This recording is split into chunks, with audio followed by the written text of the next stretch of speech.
अच्छा, जो चेन क्रिस्टलाइजेबिलिटी है या चेन रिजिडिटी है वो कौन कौन से फैक्टर्स को कंट्रोल करेगी? उस पॉलीमर के उसके पीजी को कंट्रोल करेगी, उसके टीएम क्रिस्टलाइन कंपोनेंट के लिए जो टीएम यानी मेल्टिंग टेम्परेचर है उसको कंट्रोल करेगी। रेट ऑफ कूलिंग हो गया, रेट ऑफ सॉल्वेंट इवेपोरेशन हो गया, फ्लो ओरिएंटेशन, ये सारे जो जितनी भी प्रॉपर्टीज हैं ये सारे के सारे जो है वो आपकी चेन क्रिस्टलाइजेबिलिटी पे डिपेंडेंट है। ठीक है। अच्छा, यहाँ पे आपको एक टर्म नजर आ रही होगी, इससे पीछे हमने जब बात की है तो हम यहाँ पे टी एफ लिखते हैं और यहाँ पे हमने टी एम लिखा है यानी मेल्टिंग टेम्परेचर। तो क्लास यहाँ पे थोड़ा सा आपने ध्यान रखना है, जब सेमी क्रिस्टलाइन पॉलीमर में क्रिस्टलाइन पार्ट को आप एनहांस कर देते हो ना तो क्रिस्टलाइन प्रॉपर्टीज भी एनहांस कर जाती हैं। और क्रिस्टलाइन जो सॉलिड होते हैं उनकी प्रॉपर्टी क्या होती है, उनका शार्प मेल्टिंग टेम्परेचर होता है या मेल्टिंग पॉइंट होता है। तो इसी वजह से जब आप किसी सेमी क्रिस्टलाइन या पार्शियल क्रिस्टलाइन पॉलीमर में क्रिस्टलाइजेबिलिटी को एनहांस कर रहे हो, मींस आप उसकी क्रिस्टलाइन प्रॉपर्टी से क्रिस्टलाइन करेक्टर एनहांस कर रहे हो। इसीलिए यहाँ पे उसने टी एफ नहीं लिखा, उसने यहाँ पे टी एम लिखा है यानी मेल्टिंग टेम्परेचर लिखा है फॉर द क्रिस्टलाइन कंपोनेंट।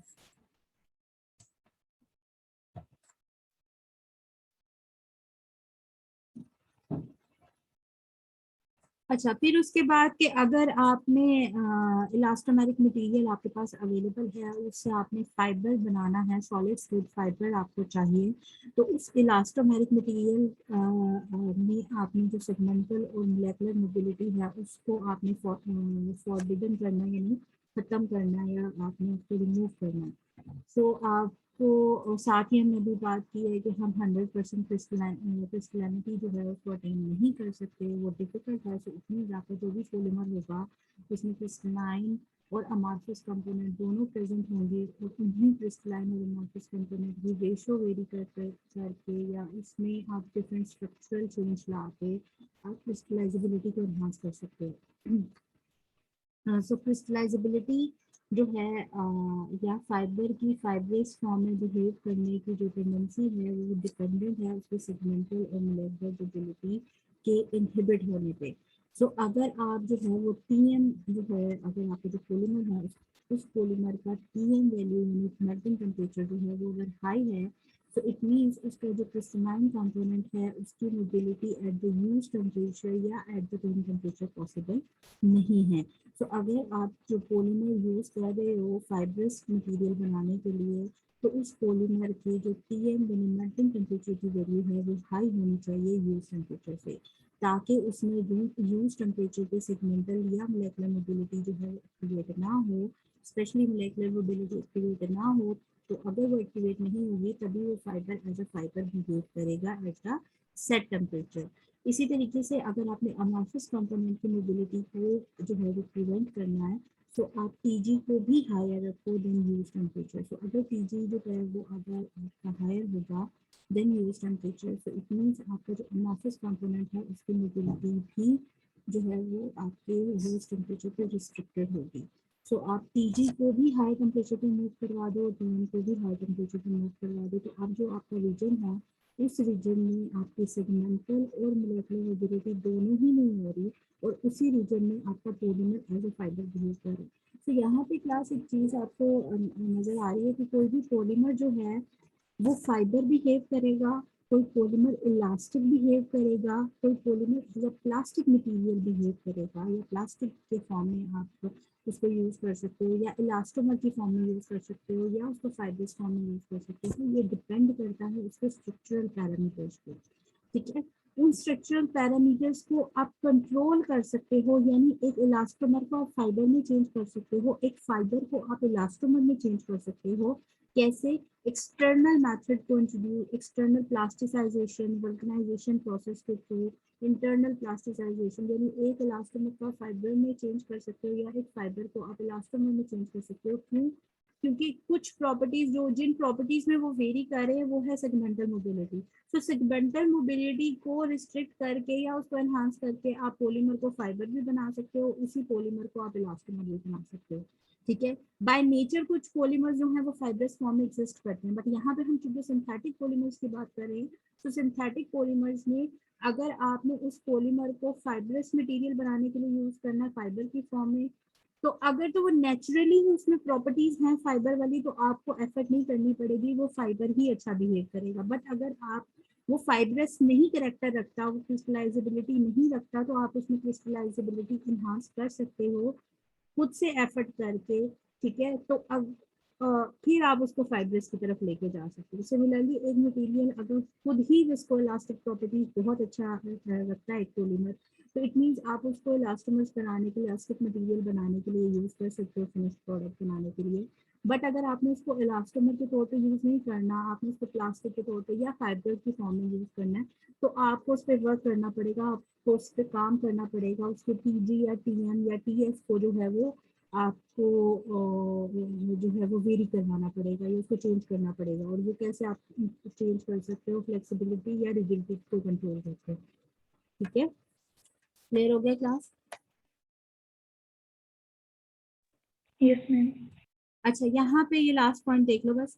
आपके पास जो क्रिस्टलाइन सॉरी क्रिस्टलाइन कंपोनेंट है, उसकी मोबिलिटी अगर आपने प्रिवेंट करनी है, तो आपका जो टीएम है यानी मेल्टिंग टेम्परेचर है वो हाई होना चाहिए। सिमिलरली अगर आपका अमॉर्फस कंपोनेंट है, उसमें भी आपने मोबिलिटी, आप चारों आपने सेगमेंटल मोबिलिटी भी नहीं चाहिए आपको फाइब्रस मटेरियल में, आपको आपकी मोलेकुलर मोबिलिटी भी नहीं चाहिए।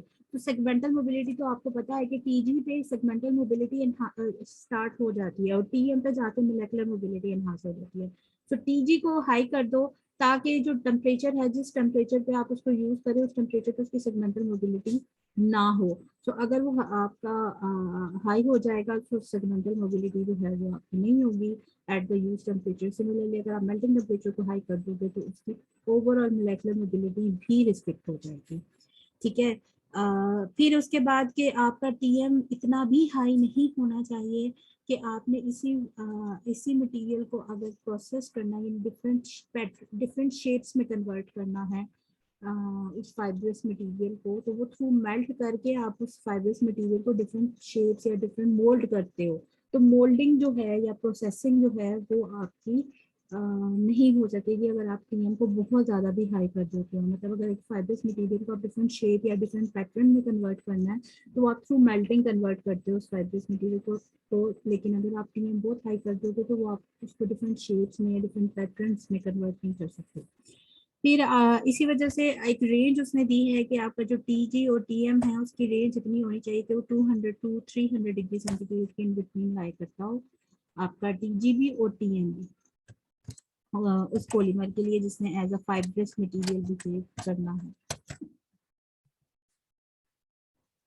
इसके बाद क्लास आपका प्लास्टिसाइजेशन है। प्लास्टिसाइजेशन वही है कि प्लास्टिसाइजेशन जो है उसमें आप बेसिकली जो थर्मल और मैकेनिकल प्रॉपर्टी हैं आपके पॉलीमर की, उसको चेंज करते हो, उसमें फ्लेक्सिबिलिटी को एनहांस करते हो, उसकी रिजिडिटी को लो करते हो। ठीक है, उसका जो टेम्परेचर है जब वो लो हो जाता है तो आपके पास जो है वो आप डीफॉर्मेशन को कंट्रोल कर सकते हो, उसकी टफनेस को कंट्रोल कर सकते हो। फिर आगे आपकी जो प्लास्टिसाइजेशन है वो दो ही तरीकों से हो सकती है कि आप जो गिवन पॉलीमर है उसे लोन मोलेकुलर वेट कंपाउंड के साथ ट्रीट करो, या फिर अगर आपके पास कोई कोमोनोमर है तो उसको ऐड करो जो कि क्या करे कि आपके क्रिस्टलाइजेबिलिटी को रिड्यूस करे, चेन फ्लेक्सिबिलिटी को एनहांस कर दे। तो ये वो ही है एक्सटर्नल और इंटरनल प्लास्टिसाइजेशन वाला मेथड। तो एक्सटर्नल और इंटरनल प्लास्टिसाइजेशन आप फाइब्रस फॉर्म में भी यूज कर सकते हो। इलास्टोमेरिक मटेरियल में हमें इसकी ज़्यादा रिक्वायरमेंट होती है। रीज़न ये है कि वहाँ हमने सेगमेंटल मोबिलिटी को एनहांस करना होता है। फाइब्रस मटेरियल में हमें इनकी प्रॉपर्टीज जो हैं फाइब्रस मटेरियल में नहीं इतनी चाहिए होती है, इतनी रिक्वायरमेंट नहीं होती है आपको प्लास्टिसाइजेशन की, इसलिए प्लास्टिसाइजेशन को फाइब्रस मटेरियल में अवॉइड किया जाता है। ठीक है, क्योंकि अगर प्लास्टिसाइजेशन करवाएंगे तो फ्लेक्सिबिलिटी हाई होगी, रिजिडिटी कम होगी, जो कि फाइब्रस मटेरियल की प्रॉपर्टी नहीं है। तो अगर फाइब्रस मटेरियल में आप प्लास्टिसाइजेशन करवाओगे तो उसकी जो रिजिडिटी है वो कम हो जाएगी। इसी तरीके से फाइब्रस मटेरियल में आ, अगर आप प्लास्टिसाइजेशन करवाओगे तो वो तब करवाई जाती है जब आपने फाइब्रस मटेरियल को इलास्टोमेरिक मटेरियल में चेंज करना हो। मतलब अगर आपके पास एक फाइब्रस पॉलीमर प्रेजेंट है बट आप उसको इलास्टोमर बिहेव करवाना चाह रहे हो, तो फिर आप उस फाइब्रस मटेरियल में जो रिजिडिटी है उसको लो करोगे, और वो लो करने के लिए आप प्लास्टिसाइजेशन का मेथड यूज करोगे, ताकि आपके पास जो है वो अगर रिजिडिटी लो होगी, फ्लेक्सिबिलिटी एनहांस होगी, सेगमेंटल मोबिलिटी एक्टिवेट होगी, और तभी आपका फाइब्रस मटेरियल इलास्टोमर में कन्वर्ट होगा। सो अगर आपने फाइबर को इलास्टोमर में चेंज करना है, प्लास्टिसाइजेशन करवानी है, बट अगर आपने इलास्टोमर को फाइबर में चेंज करना है तो प्लास्टिसाइजेशन का कोई काम नहीं है, प्लास्टिसाइजेशन नहीं करवाई जाती। लास्ट ये प्लास्टिक टेक्नोलॉजी है, इसको नेक्स्ट क्लास में इंशाल्लाह डिस्कस कर लेंगे।